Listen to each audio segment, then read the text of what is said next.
সৰিয়হ দি মাছ সকলোৱে বনাই খায়, কিন্তু আজি অলপ বেলেগ ধৰণে বনাওঁ আহকচোন। আজি সৰিয়হৰ সৈতে মাছ ভাপত দি খাওঁ আহক। মিক্সিত মই অকণমান সৰিয়হ পেষ্ট কৰি ল'লোঁ। সৰিয়হ পেষ্টখিনিৰ লগত অকণমান মিঠাতেল, নিমখ আৰু কেঁচা জলকীয়া ব্যৱহাৰ কৰিছোঁ। সৰিয়হৰ পেষ্টৰ সৈতে মাছডোখৰ কলপাতেৰে মেৰিয়াই কিছু সময়ত মই ষ্টিমাৰত ষ্টিম হ'বলৈ দিম।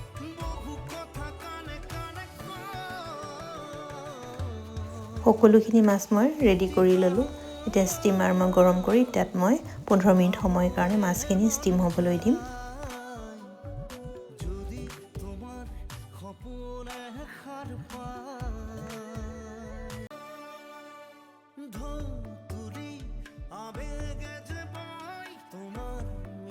আৰু এয়া আমাৰ ৰেডি হৈ গ'ল সৰিয়হৰ সৈতে মাছ ভাপত দিয়া।